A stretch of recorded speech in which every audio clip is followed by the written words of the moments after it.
Ok, donc dans la première partie de ce programme autour de la mobilité, on va commencer au sol, allongé sur le ventre. Donc pourquoi on commence au sol dans ce type de travail? Tout simplement parce que quand on est au sol, on ne lutte pas contre la gravité. Donc le squelette peut entièrement s'abandonner, le système musculaire et nerveux aussi peut s'abandonner au fait d'être allongé. Hein. C'est pas pour rien qu'on dort allongé et pas debout. Donc on va avoir une disponibilité, on va dire, beaucoup plus importante pour explorer les différentes articulations qui ne vont pas avoir besoin de faire leur travail de, de maintien de la structure du corps. Pourquoi au sol encore? C'est parce que, et pourquoi sur le ventre? Parce qu'on va commencer par réveiller en premier les zones les plus fondamentales du corps, à savoir le cou dans un premier temps et le dos, la colonne vertébrale dans un deuxième temps. Et ce n'est qu'après qu'on va commencer à utiliser les membres de façon à part entière, quoi. Voilà. Donc au départ, on est allongé sur le ventre et on va faire ce travail d'abandon un petit peu, où on va laisser euh, le corps se relâcher, les articulations s'ouvrir d'elles-mêmes. Il y a une image que j'emploie souvent, je ne sais pas ce qu'elle vaut, mais en tout cas moi elle me parle, c'est celle d'une noix de beurre dans une poêle, hein, qui chauffe et qui progressivement va se répandre.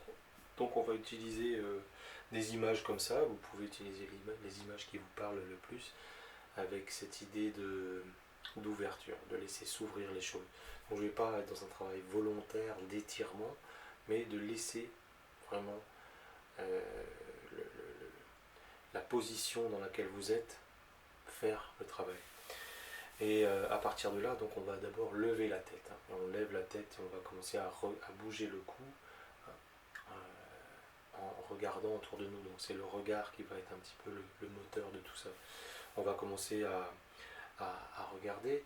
Alors, une chose que j'ai pas dit, c'est que tout ce travail-là, hein, il vient de la sagesse du corps de Alan Pittman. Donc, il y a l'idée qu'on va suivre les étapes du développement moteur de l'enfant à partir du moment où il est vraiment nourrisson et jusqu'au moment où il va se mettre à quatre pattes puis debout. Donc, la première étape, hein, l'enfant ne voit pas bien, donc il va commencer à bouger la tête en réaction à des sons qu'il entend. Donc, c'est l'oreille, peut-être l'ouïe, qui va orienter le mouvement. L'odorat aussi, hein, les différentes odeurs qui sont là, à commencer par l'odeur de la maman, du lait, etc. Les sons aussi, hein, donc ça j'ai dit. Et puis petit à petit, bon, le regard va venir et le regard va devenir de plus en plus précis et il va commencer à avoir des objectifs. Donc je veux cette chose, je veux cette chose, je veux aller là-bas. Donc c'est comme ça que notre système musculaire, notre système nerveux va s'organiser progressivement, quoi, à partir de ces désirs-là. Donc à partir toujours d'une curiosité, d'un élan, d'un désir vers l'extérieur, quoi. Donc c'est un peu le principe de base, une curiosité.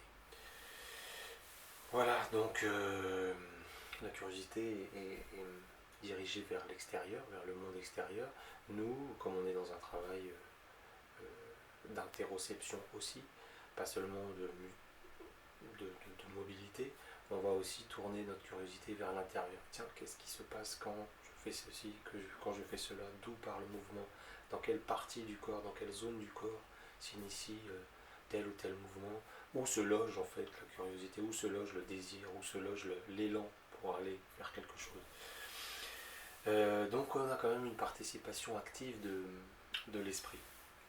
Euh, les mouvements ne sont pas mécaniques, on n'est pas dans la répétition mécanique pour conditionner, ce n'est pas un travail de conditionnement. Voilà, donc deuxième chose très importante, on va chercher à créer de l'espace. Créer de l'espace entre les articulations, créer de la relation entre les différentes parties du corps. Essayer de sentir comment euh, elles, se, elles se relient les unes aux autres, à la fois extérieurement, à la surface du corps, mais aussi à l'intérieur, de façon plus profonde. Donc on essaye de créer, de développer par ce travail une intimité, une connivence, une familiarité, un dialogue avec nous-mêmes en fait. Voilà, et une dernière chose enfin, on va alterner en permanence un travail actif et des phases de repos. Et les phases de repos sont aussi les phases d'assimilation. Donc euh, ces phases de repos, il faut les vivre entièrement aussi. Voilà. On est toujours dans l'écoute, dans la sensation, la respiration.